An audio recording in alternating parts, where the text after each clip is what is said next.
soon. Thank you. Thank you. Enjoy your night. You too. See you later.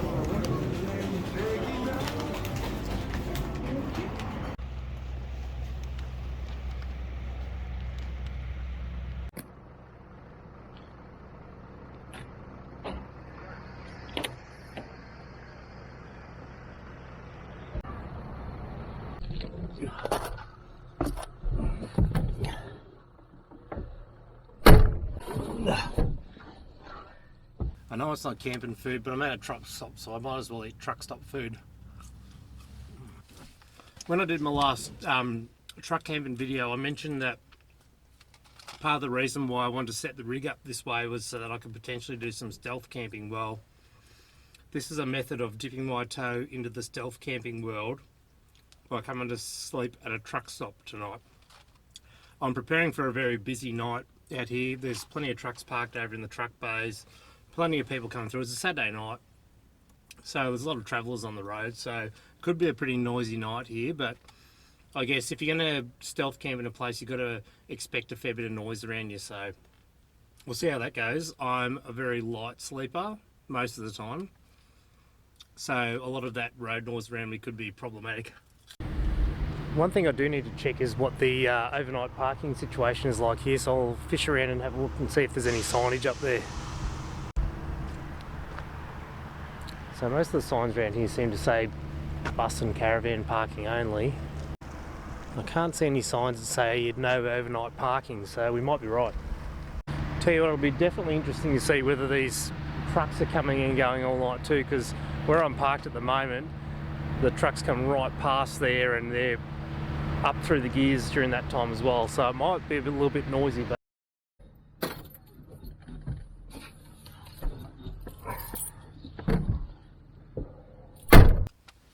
so we're getting on towards late winter now.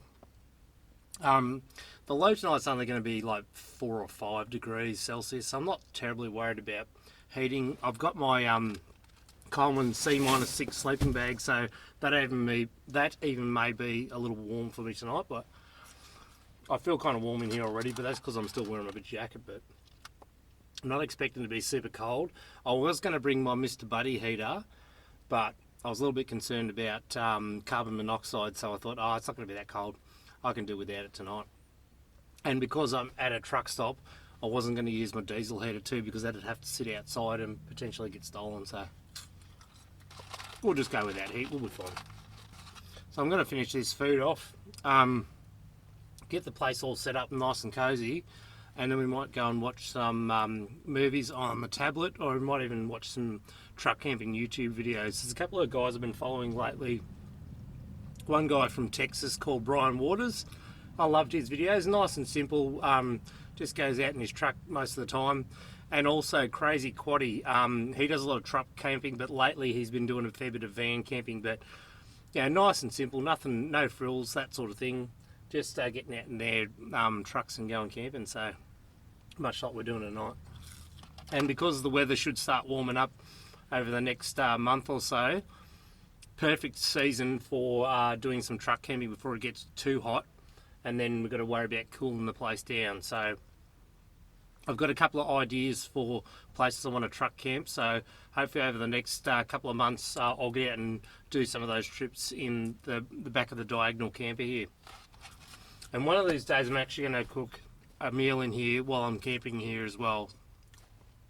This is my 3rd trip in the diagonal camper setup, and I've yet to cook a meal in here while I've been camping. So some people out there, some of the purists might say, oh well, that's not camping, you just go and eat before you come, or you go and buy a takeaway. So I will do it. Next one, I will do it. The thing is, I've got little kids, and obviously I want to be there for them and be a good dad. So my only real opportunity to come out and camp in this is after I put them to bed of an evening, and then come out here, which is, you know, I don't get out here until about 7:30, 8 o'clock, and then try and be back first thing in the morning as well. So kind of trying to balance that as well. Oh, and actually this is the first night since I made the few little modifications over here that I've slept in it. So it'll be interesting to see how it goes, having a bit of floor space down here, and sleeping in here, and having this side table too, which I've obviously put all my camera gear and my phone and everything on. So that's kind of cool, not having to fill up the little corner suite there with stuff as well. So I've got a bit more storage in here, but if I ever take Tom with me again, obviously I'll have to remove all this and put in the extra mattress in here so we can both sleep in here. So we'll see how this lot goes tonight. Should be fun. Traditional get rid of the pickles. Does anyone actually leave the pickles in their burgers? Alright, well, I'll make myself a bit more comfortable. I'll get the sleeping bag all set up and everything, and we'll check back with you in a little bit.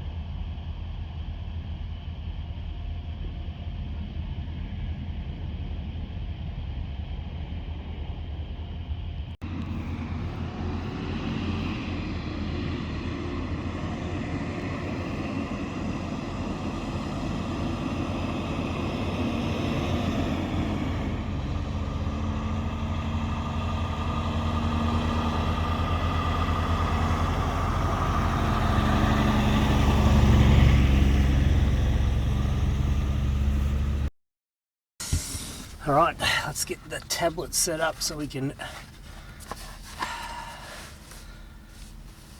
have some viewing. Then I might get into my jammy jams.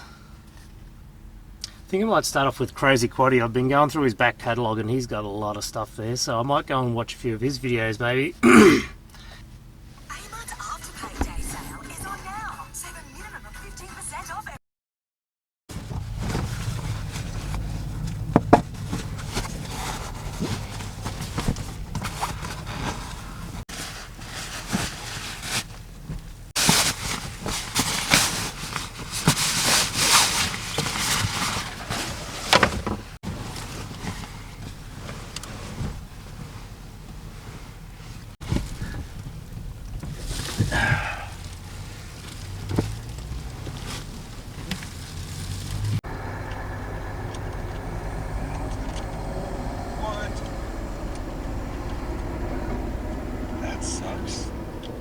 It's getting close to 11 PM, which is well past my bedtime. I'm going to head over to the servo, I think, and get some water, because I did not bring any water with me, and it'd be nice to be able to drink some water during the night.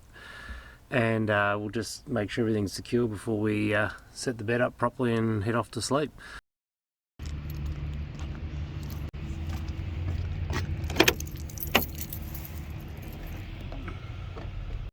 Okay, I've got my water, I'm back from the servo. Now I've got myself reconfigured into bed mode here. Got my phone plugged in over there to the solar controller. And it's after 11 o'clock, so I'm going to hit the hay now. And hopefully we get a decent night's sleep, considering we've got trucks going right past us here. But we'll see how we go. Hopefully it'll be a good night's sleep. Peace out. See you in the morning.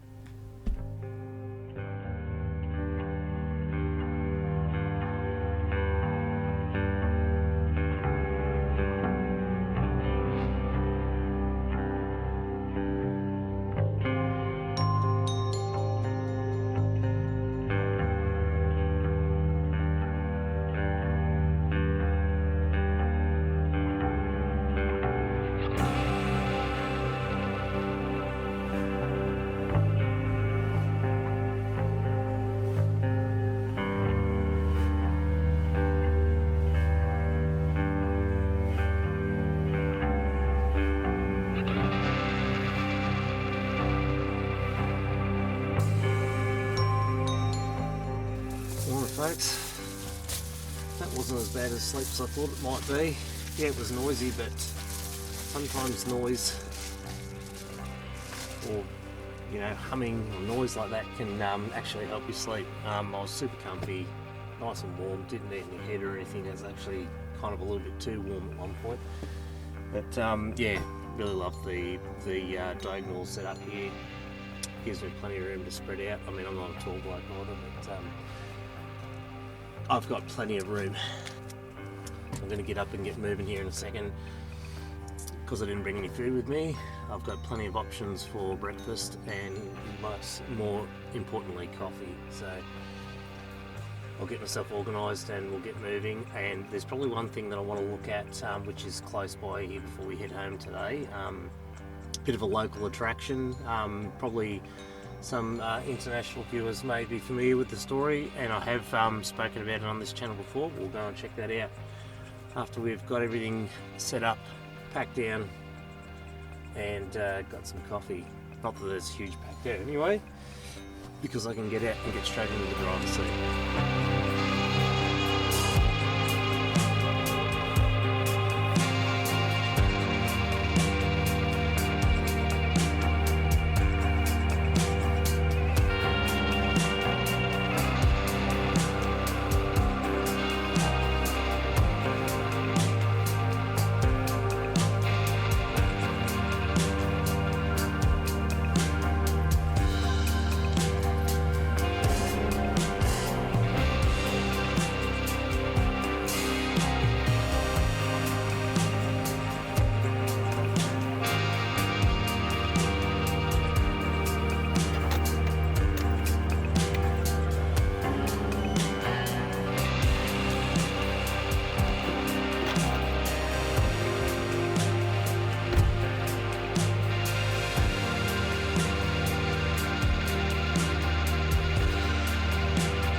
And this is the attraction I was talking about. There's Big Ned.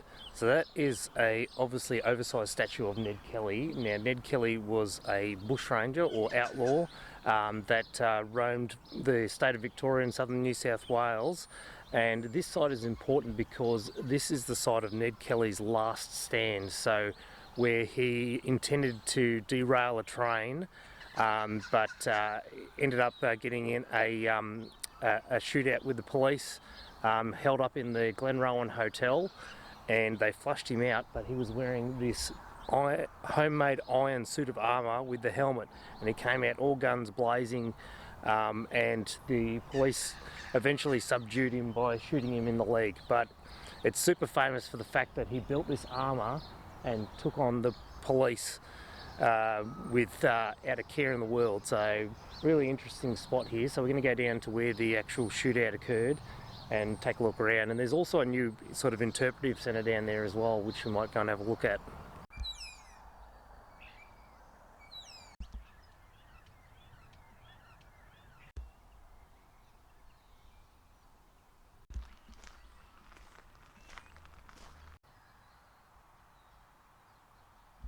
Well, it looks as though the Discovery Centre is not open yet, but we can still go across to the site of where the siege occurred, which is over the other side of the train tracks. We'll go and have a look over there.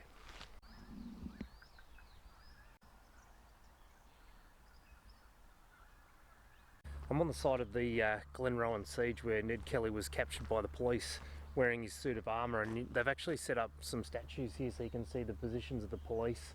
So there's a couple back there, and then a couple here, and you can see on the far side of the road there's statues of Ned Kelly in his armour. So that's the position where he was, and it shows you how close to the police they were when they were shooting at each other.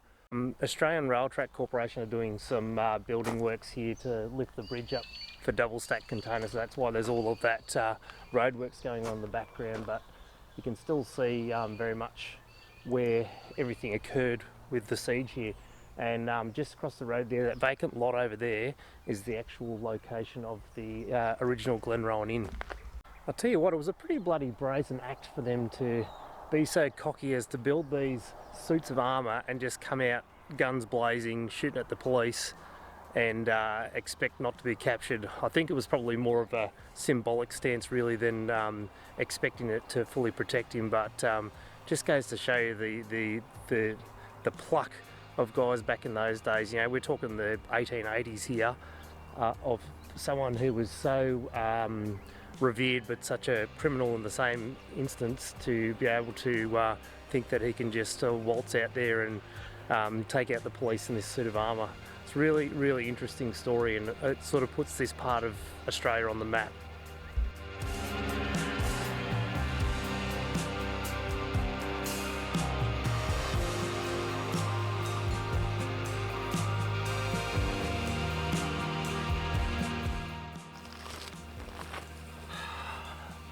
Well, my intention was to come up here to Mount Glenrowan, which is a lookout that directly overlooks the truck stop that I stayed at last night, and say this is as good a place as any to sign off, but unfortunately we're still caked in fog up here and you're not going to see anything up there, so I'm just going to say thanks for watching, folks, and we'll see you on the next one.